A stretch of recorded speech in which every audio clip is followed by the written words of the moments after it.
Hey folks, this is Vincent Adderley with Dad's Gaming Addiction, and welcome to episode 28 of the DGA podcast. I am your host, Vince, and with me is my co-host... Idly. Idly!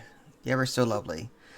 So, what are we going to do this time? Well, I was thinking about the recent release of Age of Empires 4, and I'm thinking... what could we do that revolves around that? And then Ida Lee came up with the idea, why don't we talk about RTS games or top 5 RTS games, something like that. I don't think Ida Lee has played a whole bunch of RTS games, at least retro ones. So we decided to just simply talk about the RTS games that we grew up with.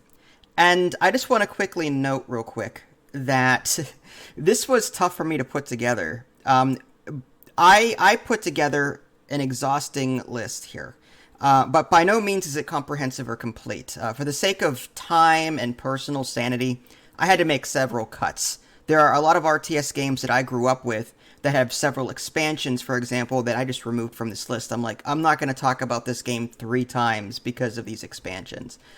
So I did cut out some of these games, but I still ended up with 50 or so entries down from 150.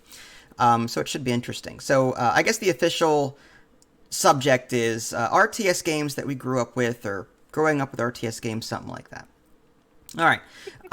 Yes, I'll figure it out. Something like that. Yeah, something like that. The official title, I'll figure it out whenever I actually have to post the YouTube video. So I guess let's just make sure that... Your sound card works perfectly. Does it? Okay, awesome. I heard that. Good, okay. So, and that actually ties in because that clip is from the Warcraft 2 settings menu. Warcraft 2 being an RTS game, but we'll get to that. Okay, so RTS games that we've grown up with. I guess let's go ahead and move over to... Oh, and this is going to be a very visual and audio heavy. I've compiled sound clips for a lot of these games, some of which may be copyrighted. So... when I upload this and something bounces back, I may have to cut out that part of it and replace it with something else. It's going to be great, folks, is what I'm saying. It'll be 100% professional. We'll see how this goes. All right. So, Ida Lee, I think what I'm going to do with you is I'll show you this picture and I'll play a sound clip and you have to tell me if you think you know what game this is from. So here's the sound clip for this one.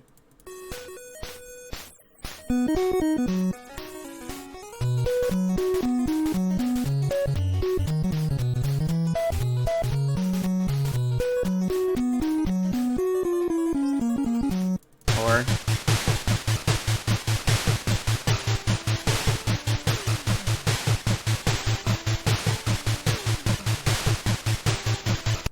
Okay, any idea what this is? I think I know what this is. This is Risk, or Indians versus Cowboys, or Cowboys versus military.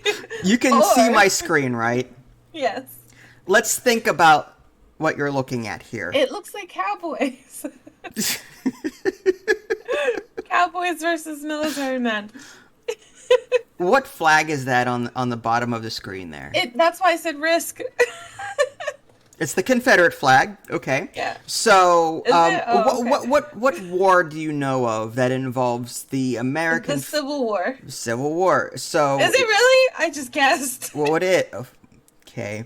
So, yes, the name of this game is North and South. That was released back in 1989. This is a game that I owned for the Nintendo Entertainment System. For the record, folks, I'm very, very bad at history. Historically challenged. Yes, very bad at history. But yeah, so in this game, you were given 3 or 4 units, as you see on the screen. And your goal was to capture territory, and there were 2 battle sequences, one of which was, if you met another unit, it would switch to a top-down side thing where you had cannons, cavalry, and infantry, and you had to swap between them with a button press. You couldn't control all of them at the same time. But the computer could, but you couldn't. So, yeah, that was annoying. So you had to, like, the infantry shot in front of it, the cavalry could swing their swords, and the cannon shot from long range. And you had to manage all three of these things. The other combat scenario was you were taking territory that belonged to your opponent, and there was a fort there, and you had to run from left to right across this fort. The enemy could spawn in instances of himself and try and slow you down. And that was his goal, to slow you down long enough for the timer to run out. Yeah, again, there are 50 sub-entries, so I'm going to just breeze past these. But yeah, North and South was one of the first real art. I didn't know it was an RTS at the time, but, at least it's classified as an RTS. Technically, it's more turn-based, but the combat sequences were real-time. I don't take it you've never played this one. Never played it. Okay. That's I may fair. have heard of it, but I've never played it. Okay. I will go ahead and move down to the next entry. This is a game that I own for the Super Nintendo Entertainment System, released in 1989. Let's see if I can find a sound clip. Yes. Or...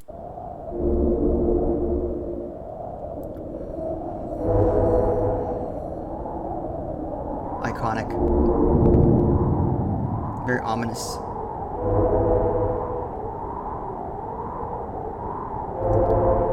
I got this. Okay, what is this? This is Ant Queen. Or Castle Panic. One of those. Castle Queen? Ant Panic. Oh, my heart. Okay. No. So, this is Populist. This is a game... Is it really? Yes, I own this for the have Super this. Nintendo. Seriously? You have this and you don't know what this is? I have it on Origin, I think. Origin? Mm-hmm. Okay. Pretty sure, at least. Well, Populist was released for the Super Nintendo and PC and some other systems, I think. But I owned it for the Super Nintendo.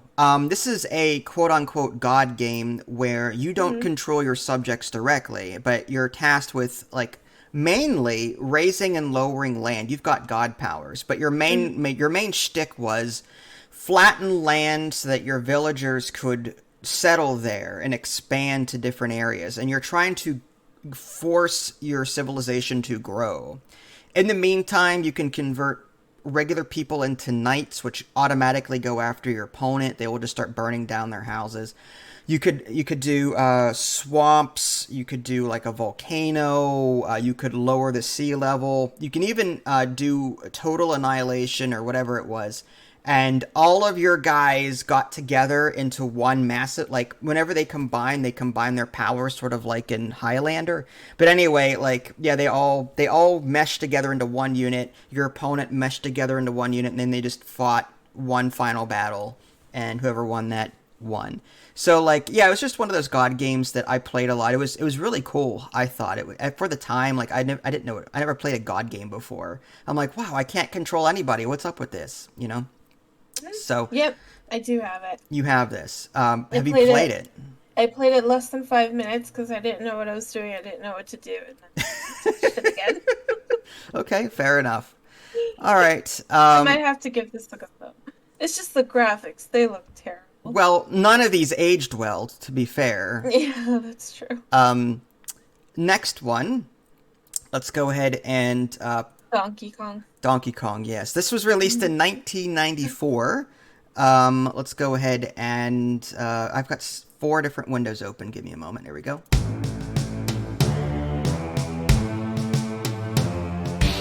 That MIDI.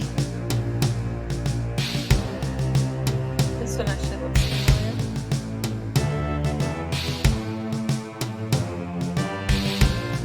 I am a medieval man. What do you want? No? No, no idea. Okay. It looks fun though. I would play this. What I was saying right there was they remixed that song in Warcraft 2 soundtrack. That's what this is. This is Warcraft 1. Whoa. The original RTS. There is Warcraft 1, 2, and 3. This was the original Warcraft game, 1994. This is a game that I kind of played, but I was more into Warcraft 2 than Warcraft 1, but I did dabble in this for a short period of time. At that point, I really didn't know how popular RTSs were. You know what I mean? I got onto the train a little bit later than most people, at least back in the 1990s. But anyway, yeah, so this was like humans versus orcs, where a typical RTS that we know of today, where you start with a basic base building like a town hall. Then you build a barracks, you train footmen or whatever units. An archery range, you train archers. And farms to increase your population cap. Like, this is one of the more defining RTS games that helped others come from it, if that makes any sense. Wow, I've actually never. I thought Warcraft was always just like World of Warcraft. I never knew it was an RTS like this. There's 3 of them. Yeah. Wow. We'll get to those. I played this one the least, just because of how old it was. I was still in 1994. I was still in middle school. I think I was in middle school at the time. And this is for PC? Yes, PC. Mm-hmm. Yeah. So moving on to the next one, which also released in 1994-ish. This I played afterwards. This was, let me go ahead and get a sound clip first.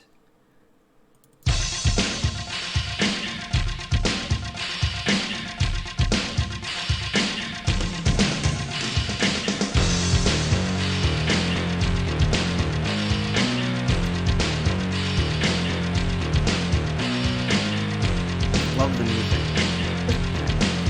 So, any guesses? Star Wars.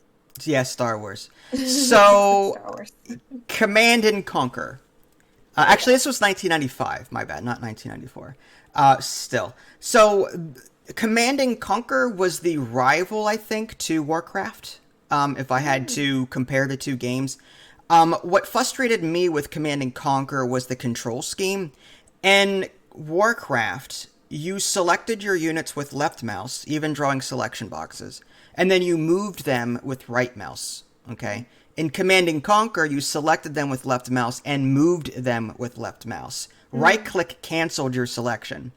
So trying to swap between the two games as a young me, it was incredibly frustrating. I mean, I'm used to all sorts of control schemes now, but I'm just saying, Command and Conquer, it was more like modern military. You had GDI versus Nod. They, for the most part, had the same technology. Your primary resource in this game wasn't gold or wood like it was in Warcraft. It was Tiberium. And you had to send harvesters over to these radioactive fields and mine them out. This radioactive field could damage your land units, like your riflemen or whatever. But yeah, you built barracks, you built power plants, you built war factories and so on, and you just try to destroy your opponent. I think it was about 6 months to a year ago, they remastered Red Alert, Command and Conquer, the Command and Conquer Red Alert game, which again we'll get to at some point. But yeah, Command and Conquer here was one of the more defining RTS games in my opinion. That's one that I didn't actually own, but I had a demo disc, and it had 3 levels on it, and I played those 3 levels ad nauseum. It was constant. I over and over and over again. Mammoth tanks for the win. So you never played this one either, huh? I don't even know what I'm doing in this podcast. Okay. Don't worry. I feel bad. Like, this is chronological. Eventually, we'll start getting to entries that will make sense to you. When I was born. Yes. Wow. I feel so old right now. Thank you so much. I'm kidding. Wow. Okay. So we've got another entry here. Let's go ahead and play a sound clip. Oh, Warcraft 2.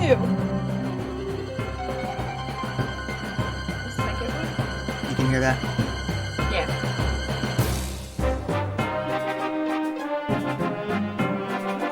It is Warcraft 2.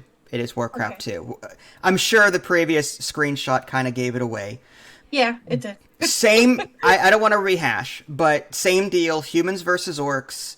Tides of Darkness, I think, was the official expansion for it. I played this a ton. Back then, there was no Ethernet. It was all dial-up. So I actually played. It was the 8th grade, or it was early high school, I think. When was this released? Let me check my little spreadsheet here. Let's see. Warcraft 2, Tides of Darkness, 1995. I was a freshman in high school. Wow. I remember playing with another classmate at that point in time. I dialed his house. We played games. We had to tell our parents, "Don't pick up the phone.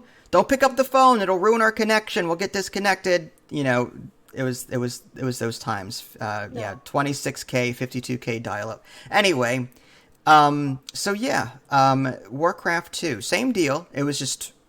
I think there was a level editor too, which I did make use a lot of. But anyway. Again, there's a lot of entries, so I'll continue moving on here. Did you play? You didn't dabble any of this, I take it. I've never heard of it, honestly. Really? Like, I wish I did, because it actually looks kind of fun. Warcraft 3 has been remastered on Blizzard, so it might be something to look at. Cool. There's 4 races in that, but we'll get to it. So you may have an inkling as to what this is, but let me go ahead and play the sound clip anyway. Let me skip ahead because that goes on for like 30 seconds.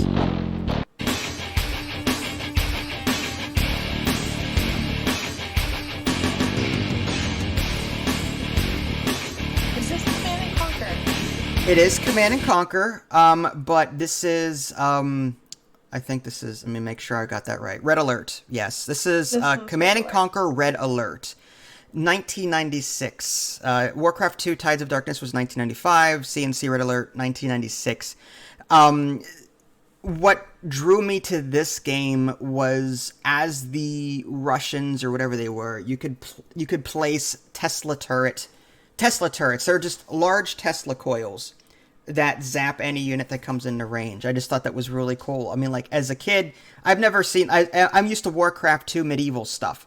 I'm building cannon towers and arrow towers. That was it. With this game, Tesla towers, I get to shock people? Okay, great. So, you know, Red Alert.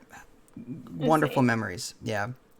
Again, I don't want us to drone too much about this, but typical game, barracks, war factories, power plants, Tiberium, that was the general flow of this. Anyway, moving on to a game you may or may not know. I'll go ahead and play the clip first.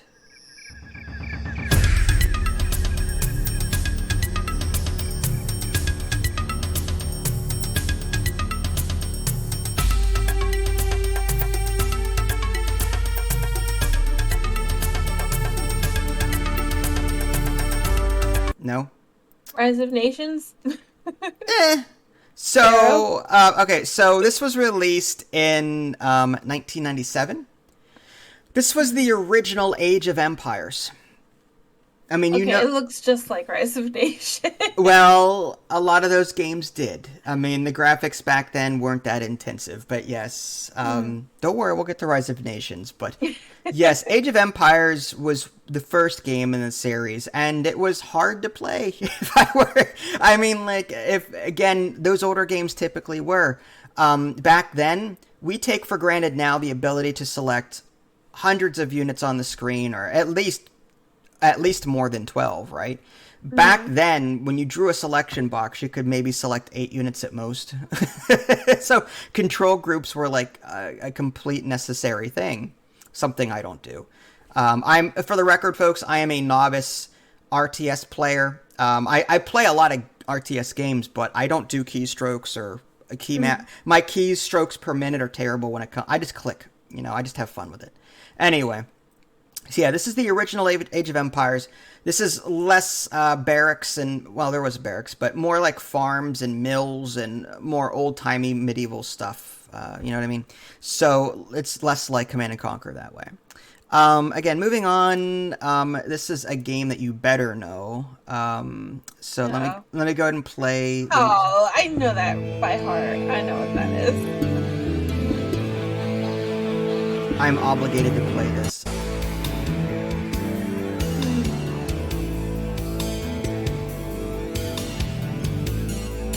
People would be up in arms if I did not include this. Just saying.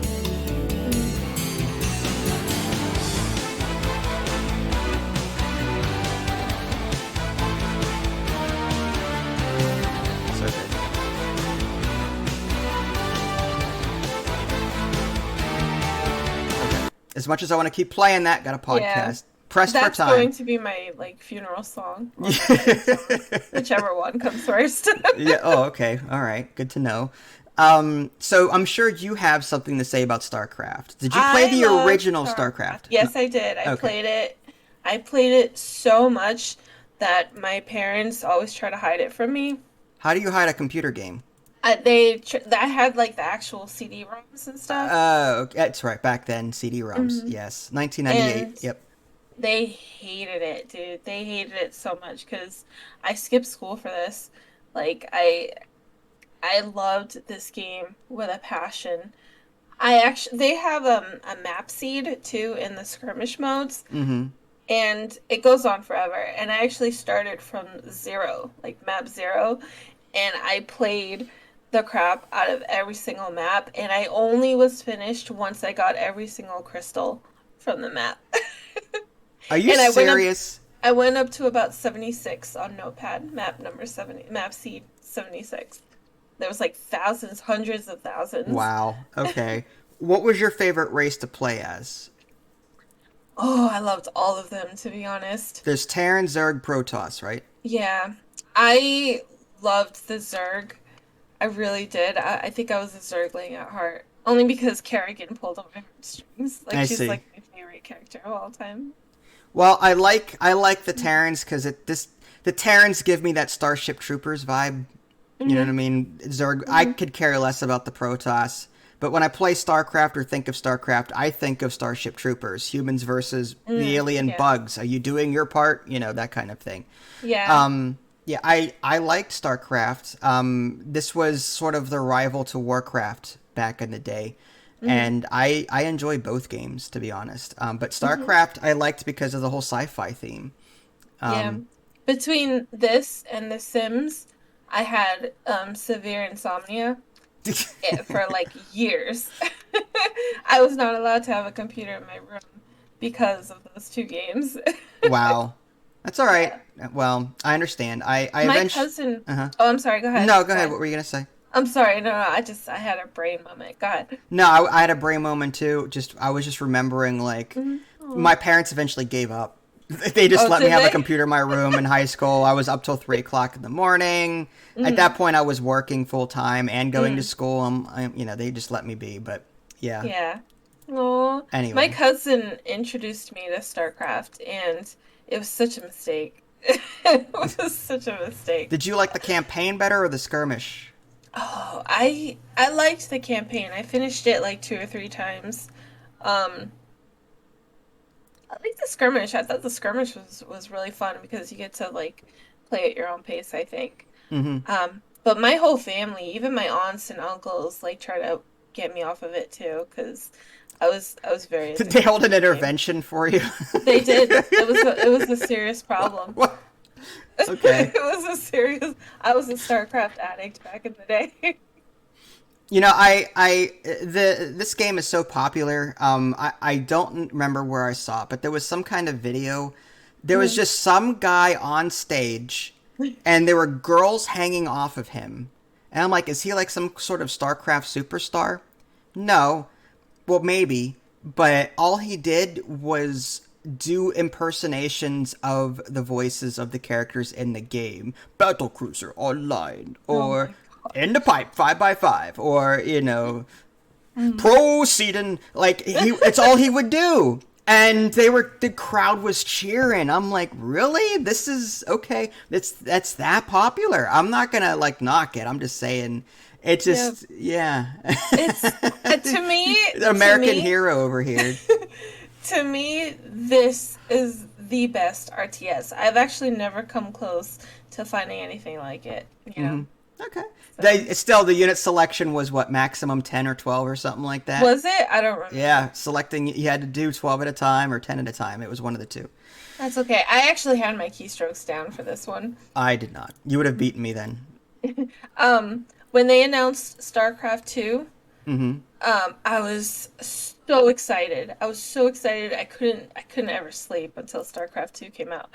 And when it finally did, I was I wasn't disappointed. I was just kind of like, it lost its charm for some reason to I'm not me. mad, I'm disappointed. Yeah, it lost its charm. Like, I still love it, but it definitely lost its charm, I See, think. But, we'll get to mm, StarCraft 2, but I think it's a superior game in my opinion, but I'll get oh, to it. okay. Yeah, All yeah. right. All right. So, we'll move on. The story was amazing. It Okay, was sorry. amazing, I I'm agree. still addicted to it. I see this. There's nothing wrong with that. Okay, so this was released in 1999. Let's go ahead and play a clip.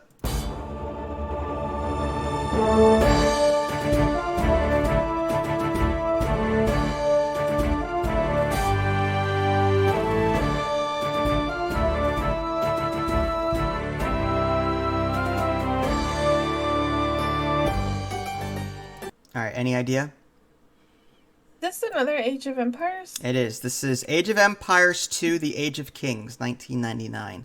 This is probably the most popular RTS. I mean, yeah, StarCraft is popular, don't get me wrong, but this, out of all the Age of Empires games, 2 is the quote-unquote definitive version. I still like 3, but 2 was the game. This was it. This was they're all the different races that you could be, all the different factions that you could be, rather, and they each had their own little defining quirk. There's just so many of them compared to Age of Empires 4. Like, Age of Empires 4 that just released this month, or last month, I should say, in October, had 8 races in it. This game had, I think, 20 plus now, if I had to guess.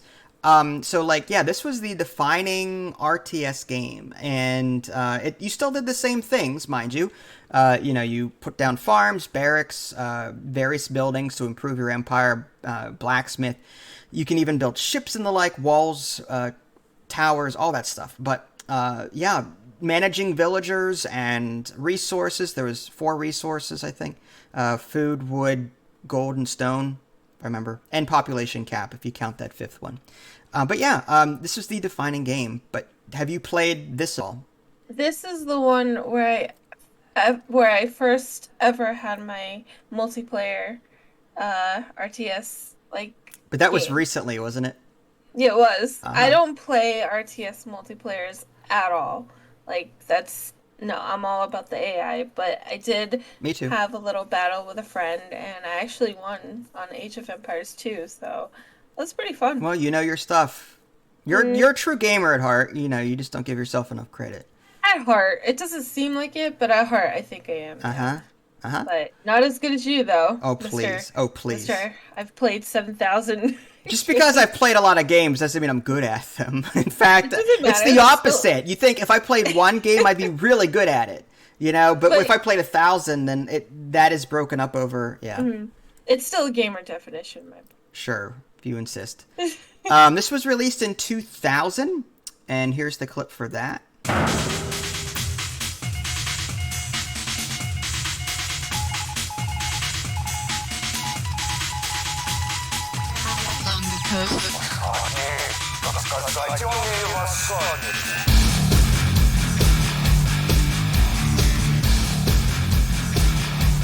No. It's another Command and Conquer. It is. Okay. Command, as you probably, the Tesla coil may have given that away on the screen there, up to the left. So yeah, this is another Command and Conquer Red Alert game, number 2. Okay. Red Alert is notorious for its. I mean, the original Command and Conquer games had full motion video people. Like, I didn't mention this before, but even in 1995. I believe there was some guy in a uniform, real person, FMV capture, full motion video capture, talking to you. Throughout the years, Command and Conquer Red Alert hired real actors like Tim Curry, and you had pointed out, like, it was number 8 from Battlestar Galactica. I don't remember her real name, but Boomer, Boomer, yes. Right, and some other famous Starship Trooper guy, the one with the missing hand. The Yes. ball guy. So yeah, like Tim Curry was my favorite, I think, of all of that. The Home Alone guy. But anyway, yeah. So they started hiring all these actors. It got more outlandish as the Command and Conquer series went on, in my opinion.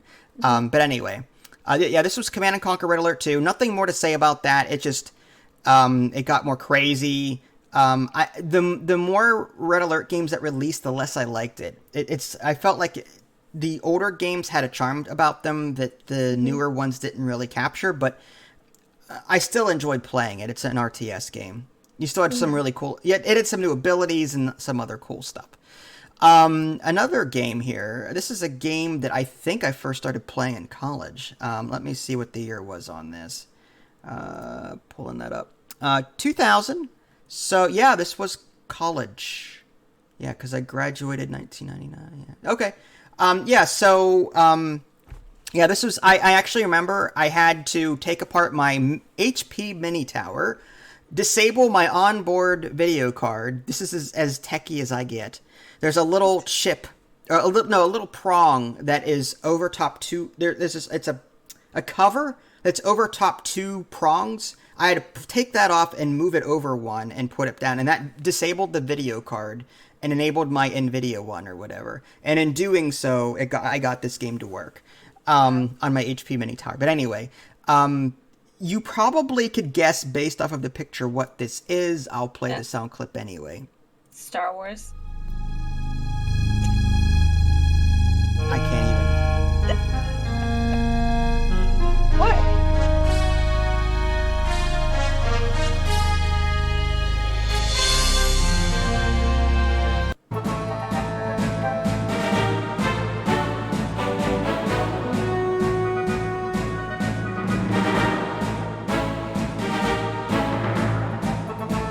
Okay. Yes, this was Star Trek Armada.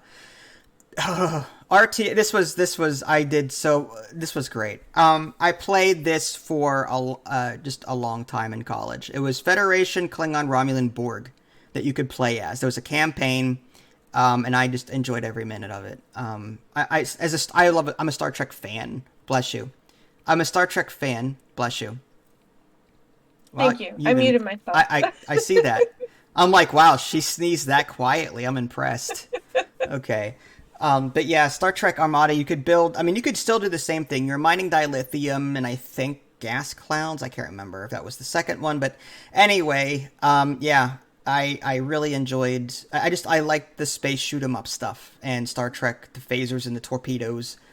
I saw on GOG, by the way, if anyone's interested, they're bringing back Armada and Armada 2. It's not available yet, but it says it's coming soon, quote unquote. They recently brought back a bunch of old Star Trek games that was 95 DOS and all that.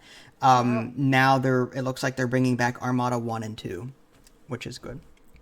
I'm going to just skip past that because I know you haven't played it.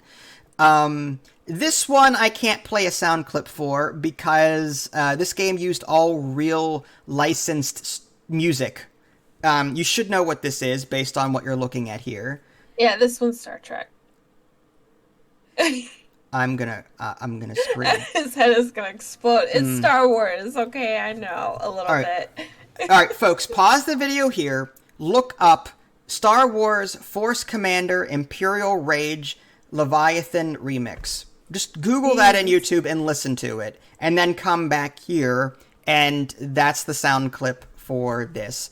It's a crazy like remix rock version of the Imperial March. It's fantastic. Wow. But anyway, Force Commander was not cracked up. It was not all that it was cracked up to be, is what I was trying to say. It was more ground-based stuff, no space stuff. You played as the Imperials to start, then you played as the Rebel Alliance. This is also 2000. Not much to say else about this. Yeah, the camera, you can move it around freely for the most part, but I was not impressed with this particular game. In fact... I thought this was Rebellion for a second. No. Yeah, this was... Rebellion's not even on this list. I consider that... Well, that should have been. Darn it. Dang it! I gotta redo the whole podcast now. Sorry. No, it's all right. We'll talk about Star Wars Rebellion, folks. Is fantastic. Go play it. It's a space game between. Well, I've got the Star Wars here. I've got the Empire versus the Rebels. The Empire has Coruscant. As the Empire, you're trying to capture Mon Mothma and Luke Skywalker and find the Rebel base. As the Rebellion, you're trying to capture Coruscant and capture or capture Darth Vader and Emperor Palpatine. Each side can have up to 30 people, 30 characters that you can recruit over time. Different characters can go on missions. You can sabotage. You can build various ships. Star Wars Rebellion, folks, fantastic game. You've played it, Ida Lee. You know what I'm talking about. That's why I thought it was this one. It's not, but I can't believe it's not on this list. I'm so pissed. So pissed. Anyway. How did I miss that? I knew enough to include Force Commander, but not Star Wars Rebellion? I thought that, like, it wasn't, you didn't consider an RTS game. I for sure thought you would have had it, Stupid Wiki. That's the last time I go to Wiki. Anyway, it was not on the Wiki list. I used Wiki, because there was just so many, I couldn't think. Yeah. Anyway. Okay. Alright, moving on. So, again, I'll play a sound clip for this, but you probably already know what it is. Oh, yeah, there we go.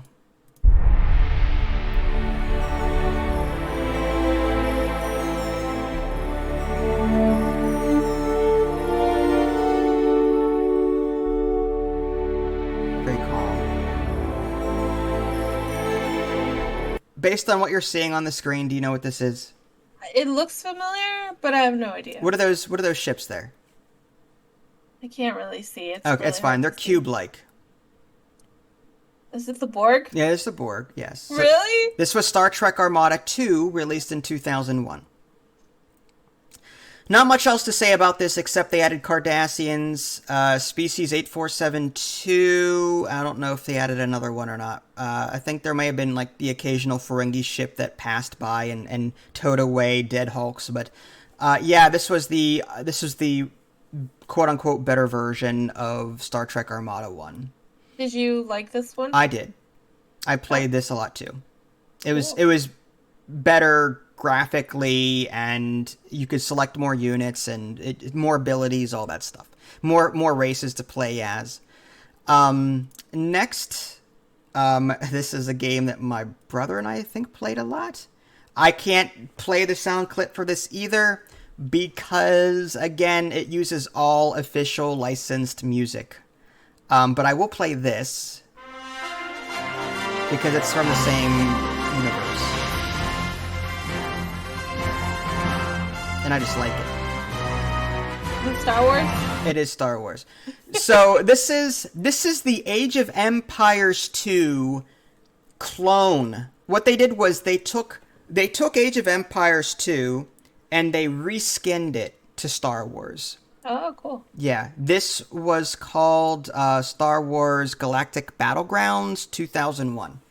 So it played exactly like Age of Empires 2, except it was Star Wars skin. So when this came out, I dumped Age of Empires 2 and played nothing but this because I like Star Wars. I'm sorry. Yeah. I'm sorry, you AoE 2 hardcore people.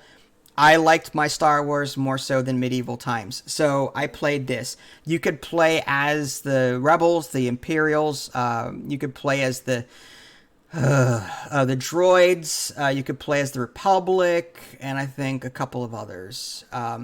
So anyway, you could train Jedi. The Jedi in this game were the monks, and anyway. So again, everything was sort of reskinned. Your workers were R2 units instead of actual people. But yeah, you could build farms, and yeah, it was fantastic. Lots of fun with that one. Next up, we've got... okay, here we go.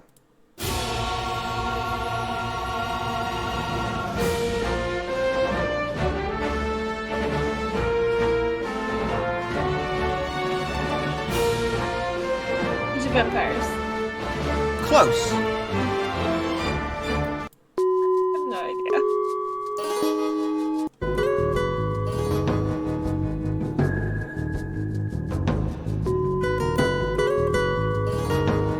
Okay. I would love to listen to all these. Think Age of Empires, but mythological. Greek of Empires. Age of mythology. I was close. You were close. It's Age of Empires. However, this gave it more of a mythological spin. You chose, there was 3 factions, but there were like 3 gods for each faction. Like with the Egyptian faction, you had like Ra and Set or whatever it was. And then with the Greek faction, you had, I can't remember. But anyway, yeah, there was the Norse. But yeah, it was like Age of Empires, very grindy, multiple resources to collect, but you still were producing barracks and archery units and all that stuff. But the main difference was you could actually, at the temple, build mythological creatures. You could, like, what's the bullhead in Tauren or something? Anyway, you could build, like, a scorpion unit for the one faction, a Colossus unit. It's been years since I've played this. But, yeah, it's Age of Empires, but mythology is what this was. Yeah, it was pretty good. Different spin. Let's go ahead and this was released in, let's see, Age of Mythology was 2002. This was released in 2002 as well. I had this for the PlayStation 2 of all things. Not the best platform for an RTS game, but here we go. Is this Army Man? Skip ahead.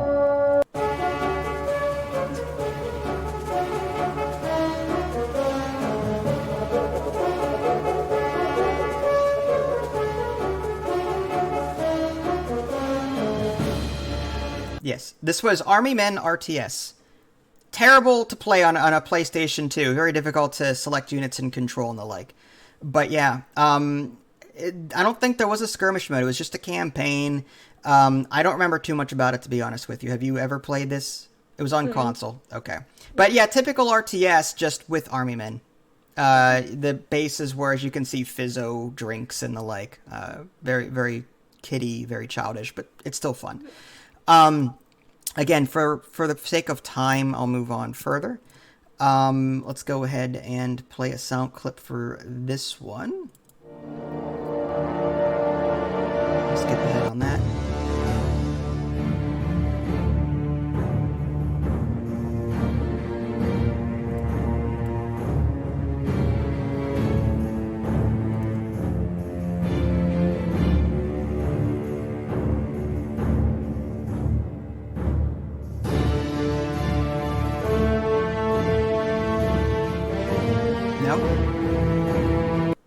Is this more Gold, Your Majesty?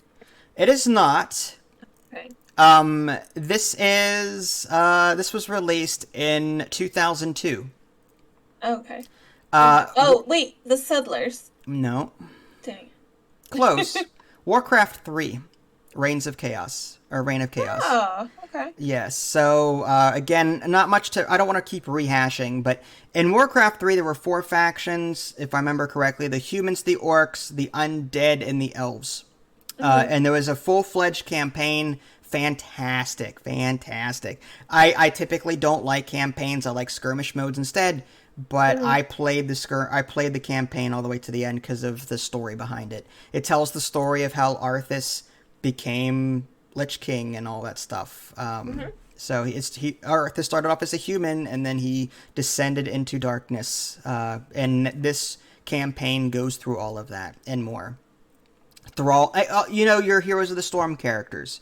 Yes. So you've got Sylvanas in here. You've got Thrall, and some other very popular characters that you know from Heroes of the Storm. Most of them are in here. Uther, for the light, all that.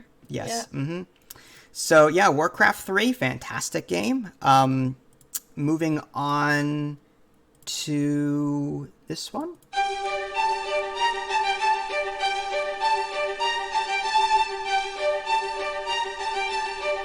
Rise of Nations? It is Rise of Nations. I finally got it. I was gonna guess it every time. Fantastic music, fantastic game. One of my favorite RTS games of all time. It brings you from like the Dark Ages all the way up to the modern era. There's like 10 ages or something, like 10 different ages to get through. The units, like, you can physically see them changing over time, which is really cool. And there's the micromanagement in this game is insane. In typical RTS games, you're building one town center, one or two barracks, one archery range. In this game, you have to micromanage. You're encouraged to build multiple town centers, and within each town center is a limit. You can build 5 farms within this town center, 5 farms within this town center. You can build 1 temple, 1 market for each town center. And you have to do this to stay competitive. So you're trying to figure out, okay, do I need a temple over here or a market over here? Did I research this? It's just, there's so much micromanagement involved with this game. It's ridiculous. But I still love playing it. It even has a Risk style like world map. It takes forever to play an entire game of that. But it's still... Rise of Nations, you've played this. Any thoughts? I love this game. I find it very difficult though to play just because there's so much going on, and you can actually have like multiple armies, and sometimes it's really hard to keep track of. Mm-hmm. But I love the even though I don't like the graphics too much, I love the visual aspect of your empire like growing. It's really nice. Mm-hmm. Yeah, I mean, I would love to talk more about Rise of Nations, and I may in a future podcast, but just to keep things moving, I think I'll move on. But yeah, Rise of Nations, that was, what year was that? 2003. Again, this is one of my favorites all time. If you haven't played this yet, please do. It's fantastic. All right, moving on. Oh, man. Another blast from the past. This may or may not be copyrighted, so I'll stay quiet here.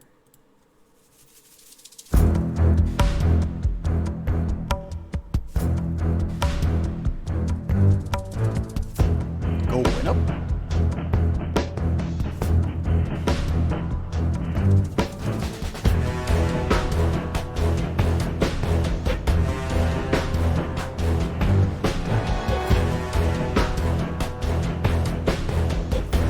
Any idea? Oh, wow. That silent sneeze again. Her allergies must be killing it right now. Yeah. That's okay. I have no idea. That's okay. This game was released in 2003, and its expansion, 0 Hour. It's Command and Conquer Generals. My favorite of all of the Command & Conquer games. You could play as, like, the U.S. faction, there's the China faction, and the GLA, I think it was. GLA being, like, the Middle East terrorists kind of thing. And each faction had their own unique style of playing. As the American or U.S. faction or whatever, you know, you could build planes, supply drops kept money incoming, Air Force, tanks, laser tanks. It was great. The Chinese had hackers for their money income. They just built hackers and just hacked and gave you passive money. They had their own version of different tanks. The GLA was more like stealthy. They had like RPGs. They had vehicles that were weak, but as they destroyed other vehicles, they picked up junk and made their vehicles more powerful. So yeah, and each in 0 Hour they introduced faction leaders. So you had the USA Laser General, or the USA Air Force General, or the GLA Stealth General, or the GLA Toxin General, or whatever. But this game is still, you know, typical RTS. Base, get money via supply crates in this game. You had to build power plants, barracks, war factories, stuff like that. But still, like, if this was my favorite Command and Conquer game by far. I don't think you've played this one, so we'll move on. This was on the wiki. I don't know if this is considered RTS or not. Maybe it's a different style of RTS. This was released in 2004, and I'll play a clip.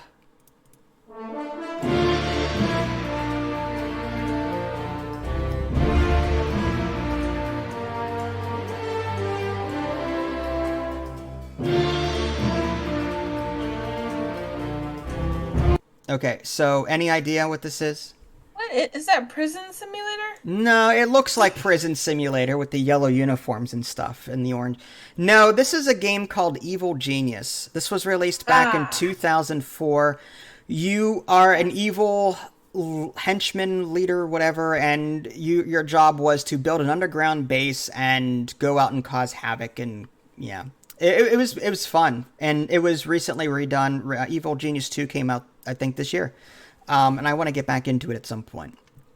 But again, for the sake of time, we'll move on. But yeah, Evil Genius. I wouldn't consider that an RTS. It says that it is, but I don't think I would on it. Well, Yeah, can it's you a different. like select them in a box and then right click on them to move? Yeah, well, kind of, yes. I know. In a way, yes. If I remember correctly, you could. All right. It's just it's not war. It's more like base building. So it's more simulation than RTS, if I had to guess. But it combines multiple elements, in my opinion. Okay. Fair enough. Yeah, this game was released in 2004, and yeah, this one I played on occasion. I didn't play a whole lot of it. So let's do this. Let's just play the clip.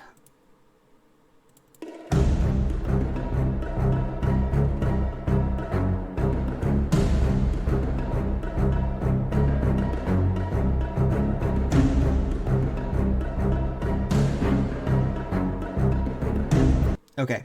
Any idea what this is? The Settlers. Nope. This is, I mean, it was a good guess. It's called Rome Total War.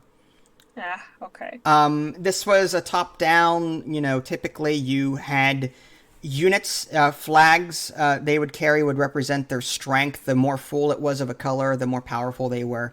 But it was, you controlled towns like in a 4X game. You built up their buildings inside these towns, made them more powerful. But typically you train units, send them out, and capture other towns. I don't know if I would consider this I mean, that was turn-based too. So it was on the RTS list on the wiki. The combat was real-time. When you did fight other factions or other units, you would then warp to a different screen and you could control these units and attack and stuff, but the world map stuff was turn-based, so yeah, technically it's still RTS, but with the combat being real-time. But yeah, I take it you've never played this one. No. That's okay, no problem. Let's go ahead and talk about this one, which you may or may not have played. I think you have.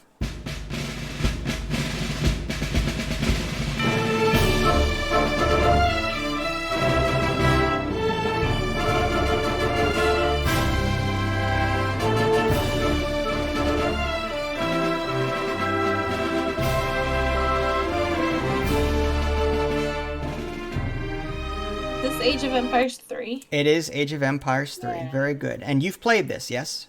Yes. Oh, yes. I love this game. So what separates this game, I think, from the other games in the series is that it introduces a card system, and I absolutely love the card system. I know a lot of people out there are like, what are you talking about? The card system is terrible. No, it's not Age of Empires 2. It's not Age of Empires 2, so it can't be good. No, Age of Empires 3 introduces a card system where, at least before the remaster of it, which was released recently, in Age of Empires 3, you had different factions like the English and the French and the Russians, and they had their own little profile level up system. And the more you played them, the more you leveled them up. And then you unlocked cards. And the way the cards worked is, it's like a deck builder. You pick the cards that you want into your deck, you bring it with you into the match. As you kill stuff, as you build buildings, you level up a meter. And when that meter fills up, you can play one of your cards. Some cards are age specific, so you can only play these cards in age 1, these cards in age 2, and so on. So there was a lot of strategy in what you brought with you in this deck. You could make your deck economical, get all these resources, or military. You could spawn military units with these cards. You can get special upgrades for various buildings that you couldn't normally get otherwise. So there was a lot of different ways to play your games, because, like, do I feel economical today? Nah, let's just destroy my enemy. Let's just do a whole military deck and be done with it. I loved Age of Empires 3 for that. I thought I liked the whole deck building idea. You've played this. I think you have it. What did you think of it? I love the game. I mean, it's the first Age of Empires that I've actually ever played. You played 2 recently, right? I played 2 very recently, yes. Comparing the two, which would you prefer? Did you like the card system enough that you like 3 better, I or would you actually prefer preferred the third one. I didn't really care for 2. I liked the third one. I thought it was. I didn't know about the whole card system. Like, I was pretty thrown into it. Uh-huh. And it was the first thing that I noticed and I loved, and it was different from all the other RTS games, and I did like the card system. Mm-hmm. Cool. Okay. Again, I don't want to say too much more about this, but they've remastered this game. They removed the card unlock profile level up system so that you have all of the cards available right from the beginning of the game. That was the recent definitive edition that they recently released. So I am kind of miffed about that. But then again, I remember as a kid, not a kid, maybe this was released when? Let's see. This was 2005. I remember going into the INI file or whatever and editing giving myself more experience in the file via text, the WordPad or whatever. So I remember cheating to get stuff unlocked faster. So the fact that I did that, I can see why some people would want the instant gratification there and have all of the cards unlocked. But typically you'd have to keep playing a faction to unlock more cards. So yeah, that was Age of Empires 3. Okay.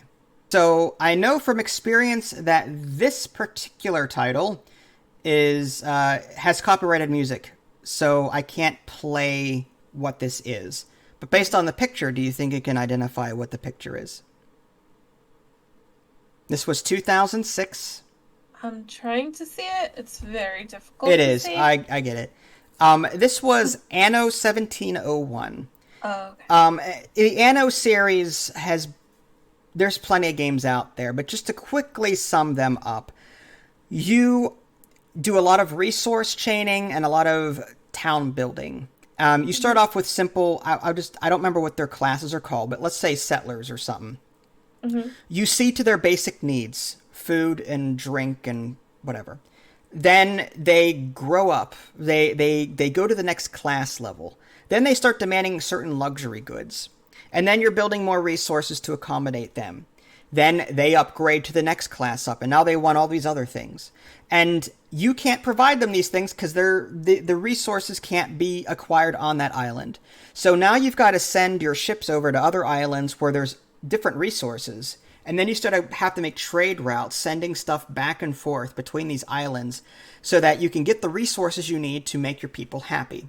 While you're doing that, you're building military stuff like ships and, I guess, guard towers, whatever it was back in that time, to try and combat other factions, stuff like that. There were quests that you did on occasion. But yeah, the Anno games all revolve around that same theme. This was, again, not futuristic. This is more old-timey, sailing ships and the like. But the Anno games were pretty fun. Have you ever played an Anno game? I've never played an Anno game, and I really, really want to. Okay, fair enough. Would this be the first one to recommend? 1701 I think is a good one, but the one that recently came out, that's more modern. I mean, that's not to say this isn't playable. I'm just simply saying this is older. Again, this was 2005-ish. Actually, what was it again? Yeah, 2006. Okay. So you may be better off playing a more modern one, assuming it's on sale. Yeah. Okay. So this one here is, let's go ahead and play.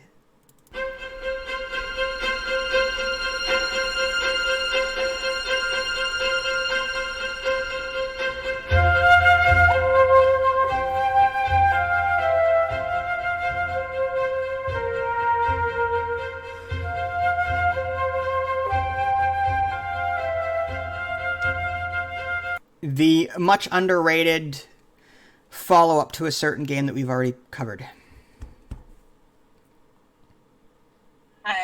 Star Wars? No. This was 2006. Okay. Any ideas? Okay, wait.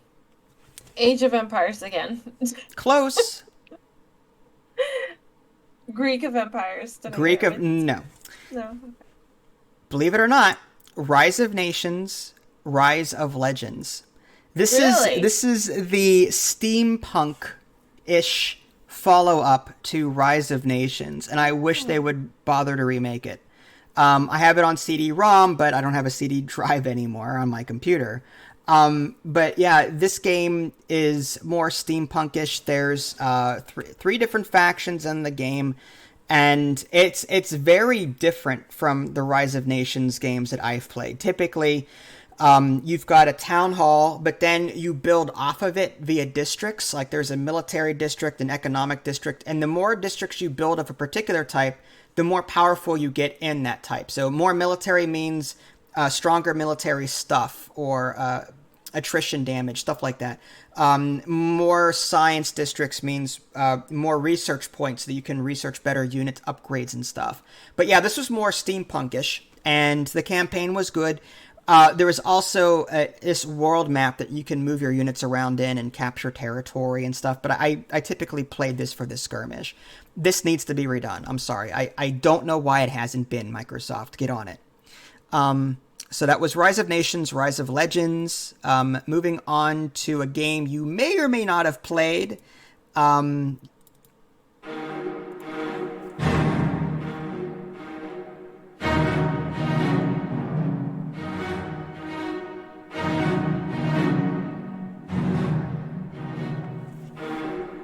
Company of Heroes? This is the original Company of Heroes game, yes. I don't think you've played the first one. I know you've played the second one. Mm-hmm. Yeah, Company of Heroes, the big takeaway with this one, this was less of a unit spam game and more of a micromanager squad game. You really had to pay attention to cover. Tanks were, of course, all powerful, as they typically are in games like this, but more so in Company of Heroes. But that was part of the strategy. Like tank counters, you had to build units that were specifically designed to take out armored units. The three different resources you had was manpower, munitions, and fuel, if I remember correctly. And it was mainly a control point capture thing. The map was divided into territories, and you had to capture different territories to gain these resources over time. You could build little supply depots on top of these supply points to increase your income for that. Very similar to Company of Heroes 2. I think there were 4 factions. Don't quote me on it. I think there was U.S., British, Oberkommando West, and Germans. I think it's been a while. But yeah, there may have been a couple of others that I don't remember. But yeah, Company of Heroes was it was a fantastic game to play. It was difficult for me, though. Like, I had a hard time with it. It was, even on easy, this game challenged me because the AI was really good. It was 2006. You didn't play the original, right? No, I never did. Gotcha. We'll move on then quickly to this one. I don't know if I have. I do.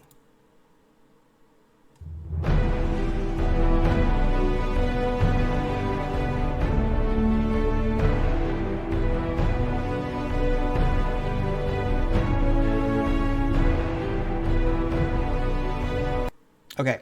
Any idea? Hold on. I got it. Mm-hmm. You're never Dark Mist Through the Wind of StarCraft. Wrong. So, this was Lord of the Rings, The Battle for Middle-earth 2, 2006. I liked it because there were a lot of different factions. I don't remember them all off the top of my head. I think dwarves, elves, humans, Sauron's army, stuff like that. Goblins. Anyway, there was actually a character creator in this, very limited. But the more you played, the more you leveled your character up. And then you brought this hero into your battle and played with it. It was cool. You could actually make your own unit and then go in there and kill stuff. Yeah. There were different modes. There was you could capture the one ring on the map and make a unit very powerful. But yeah, primarily the graphics and the towers and the unit sounds and the combat was very satisfying. A lot of the previous RTS games, you build a footman and it's it. You control a footman. StarCraft, you build a Marine, you control one Marine. In this game, you're controlling squads, similar to Company of Heroes, only more so in this game. When you're building an archer company in this game, it's like you can see 15 units moving in unison to their neck, and they unleash a hail of arrows. Stuff like, it was really cool. I know you haven't played that one, so we'll move on again. This one is... These are all for the record.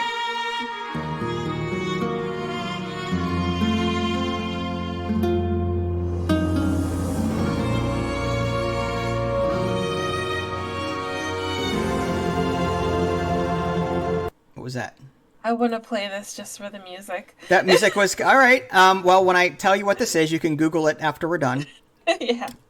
This is let's see. This was released in 2006 as well, and this was Medieval 2 Total War. So very similar to Rome Total War. This one is medieval stuff. So if you wanna listen to the music for this, Medieval 2 Total War, or Total War Medieval 2, however you want to say it. But I know that you haven't played this, so we'll move on. But where have I been with all these RTS games? Like, I don't know. It's crazy. Like, I wish I had played all these. It's so sad. It's okay. I was too busy with StarCraft. Yeah, well, you know a good thing when you see it. We'll do one more, and then we'll make this part 1, and then we'll pick up in the next podcast part 2. I know you've played this one because we've played this together, but again, all licensed music, so I'll just give you this.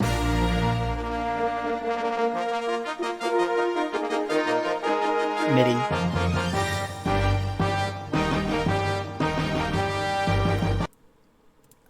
What do you think this is? I know you've played it. Star Wars? It is Star Wars. All licensed, so I really can't. It's not Rebellion, obviously. No, but it's the follow-up to Rebellion. Empires at War? Yes, Empires at War. Yay. You've played it. There was Empire at War, which was Alliance and Empire, and then there was Forces of Corruption, which introduced the Third Scum faction, which I hated. I liked the idea that they did. However, the mini game to, like, okay, they spread corruption on planets they did not control, and that earned them money. But in order to do that, you had to engage in a land battle mini game every single time that you did it. It was so annoying. I hated the land battles in this game. The space battles were fantastic. Just bringing in Star Destroyers and Calamari Cruisers, X-Wings, and TIE Fighters battling it out. I loved the space battles in Empire at War. A huge improvement from Star Wars Rebellion. Rebellion still beats this game in terms of, gameplay mechanics and the amount of sheer things you can do. But graphically, the space battles were so satisfying in Empire at War. It was fantastic. Now, what did you think of this when you played it? Do you remember it? I slightly remember it. It was a hard game for me. Yeah. It took me a very long time to get Rebellion. And I'm not a sci-fi type of person, but I think that's why I have such a hard time learning sci-fi games. This was a really tough one to learn, but I want to learn it because I do like the space part of it. The land part is it was pretty crap. It was pretty crap. Hard. It's better than Force Commander, but still, like, I played this for the space battles, not for the land battles, to be honest with you. Yeah, there are two parts to this game. There's the space part and the land part. In the space part, the screen that you're seeing here is like the galaxy overview. You control planets. You can build buildings on them. Various structures allow you to build land or space units. There's technology, so you level up your technology. There's heroes. You can send Han over to this planet, steal credits.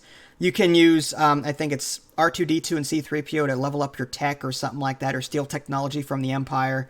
And then these units could also be used on ground or air, so like Han Solo in combat. In the air, uses them, or the space uses Millennium Falcon. On the planet, it's just him and Chewie, I think. Something like that. Anyway. So yeah, Empire at War was, I think, a graphical necessary follow-up to Rebellion, but still not as intensive as Rebellion. I would still recommend Rebellion over this. But if you want cool space battles, there's also Steam Workshop support for Empire at War. So Thrawn's Empire or something is a good mod. Look up Thrawn. You'll find it.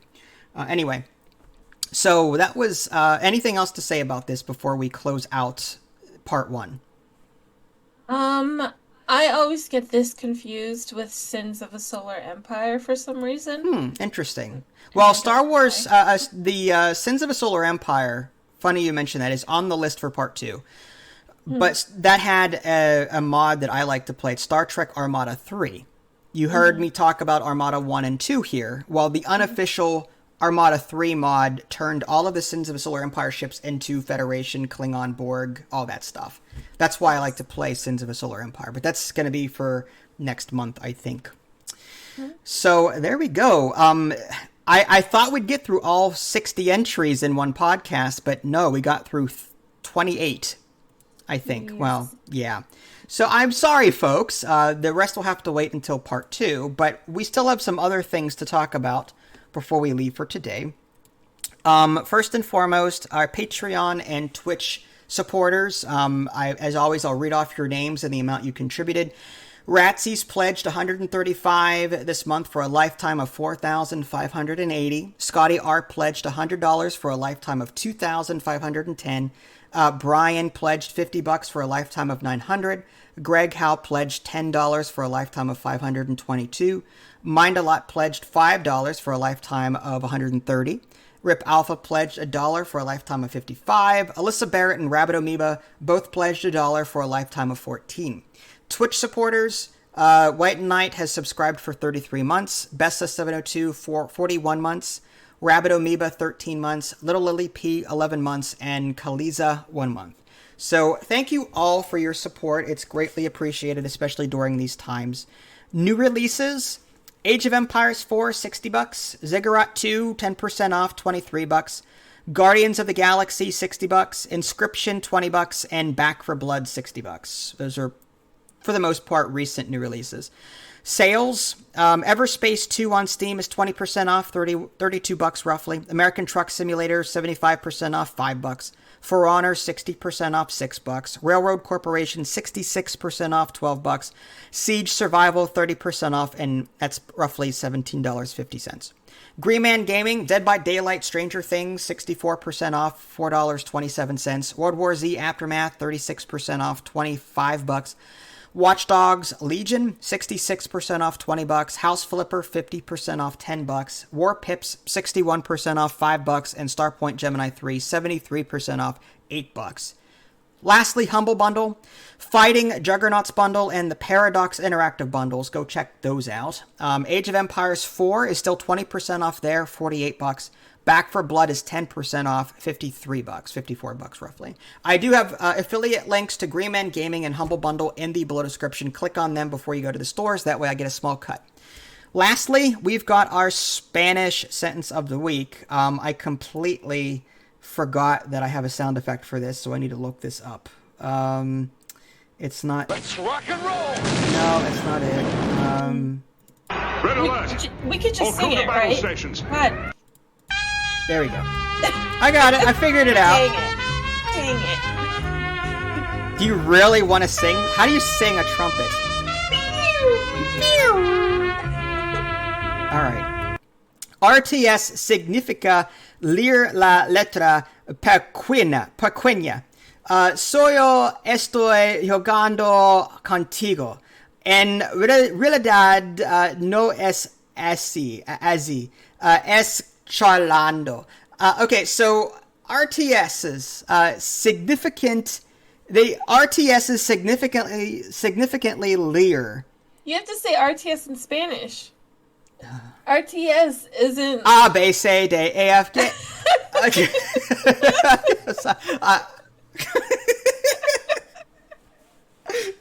You say RTS to a Spanish person, they'll be like... Huh? RTS. No. Very good. Very Okay, good. all right. Okay, so RTS's real-time strategies significantly leer la letra pequeña. Pequeña is a Mexican bean. So we've got a RTS game that significantly leers, like judgingly, at a Mexican bean for some reason. Yo estoy jugando contigo. Solo is like me, solo. I am jugando. I am jugando contigo. I'm saying that proudly. I am. Call me jugando contigo. Jugando. I thought you knew the word for jugar. That means to play, Juego. correct? Yeah, I am, but I am that invested in games that my name is Jugando. Oh, I see. That's my nickname, I Jugando. see. Play, because I play a lot of games, Jugando. En realidad no es así. So, in real time, no es así, as no S. In real time, no S. I don't even know what as is. Time? Is No. it tiempo? Time? Yeah, as see. Okay, as charlando. It's charred. So,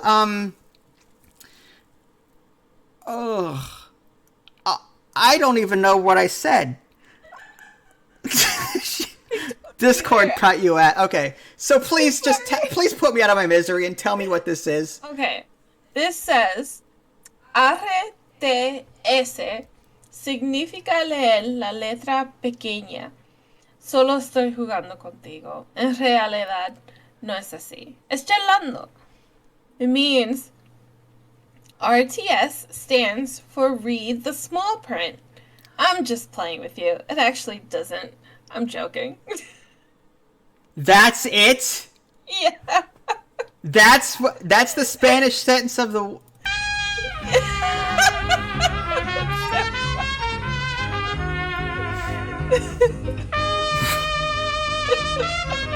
Shut up, Wesley. Yeah, so... So disappointed. Okay. Well, on that note, let's just end this podcast and get it over with.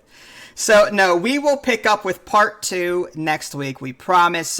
We've got, I want to say, 30 to 35 other entries to get through, most of which maybe we'll get into territory that she will be able to talk about more, I think, because she's played more of the modern stuff instead of the retro stuff. So stay tuned. If you guys haven't already subscribed to me on Twitch and YouTube, that way you can stay up to date with any new content I plan to publish. This is Vincent Idley. Thanks for watching, and we will catch you guys next time. Take care. Hi, guys.